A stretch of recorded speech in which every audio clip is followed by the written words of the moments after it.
बापू सबुठारे पूजित आमर सौभाग्य जो माटी उपरे आज आम ठिया होइछे ताहा हेला महात्मा गांधी ए राज्य एवं ए देश पाई एक अविस्मरणीय अवदान।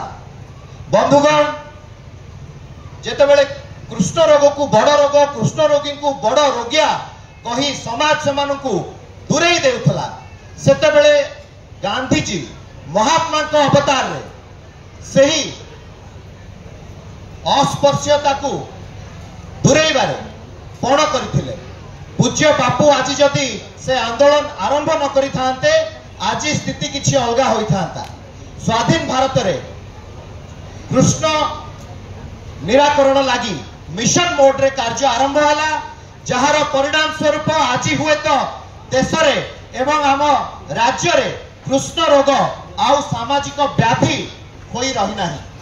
एही कृष्ण आश्रम अनेकों को नया जीवन देछि सम्मान सह बंचिबार आशा देखैछि एवं एहार उन्नतिकरण पाई वर्तमान रो माननीय सांसद श्रीयुक्त भर्तृहरि महताब एवं मु जहार ना कहबा पाई जाउछि मु भाबुछि ए हॉल कंपी उठिबो पूर्वतन विधायक मोर पूज्य पिता डॉक्टर प्रभात रंजन विश्वाल को उद्यम रे लेप्रोसी होम एंड हॉस्पिटल रो प्राय 90 भाग उन्नतिकरण कार्य करा जाइछि जहा को ए अंचलवासी केबे भी भूली पारिबे नाही। राज्य तथा राज्य बाहरु कृष्ण आक्रांत मानक पाई एहा एक भरोसा सृष्टि कला भली अनुष्ठान होई पारिछि।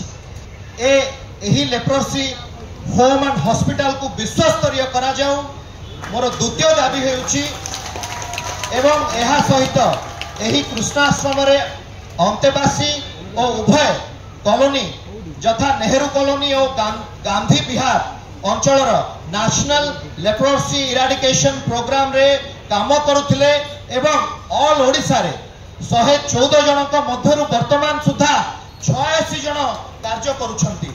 वर्तमान एही दुई कृष्ण कॉलोनी रो 13 जन एही कृष्ण कॉलोनी रे 13 जन कार्य करुछंती। दीर्घ 18 वर्ष हलानी ठिका कर्मचारी भावे कार्य करुवा multipurpose health worker male and female मानकर आजिर समाज रे स्वल्प दरमा रे चलिबा बहुत कष्टापति हेउचंती महामहिम पूज्य राज्यपाल महोदय। आज को 13 वर्ष धरी एचकेएनएस गवर्निंग बॉडी मीटिंग होई पारि नाही।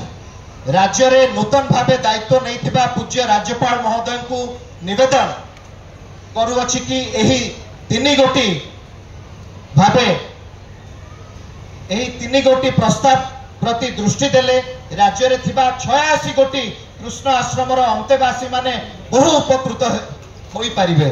एही प्रस्ताव गुड़िक कार्यकारी हेले ताहा जातिर पिता महात्मा गांधी प्रति हब श्रेष्ठ श्रद्धांजलि।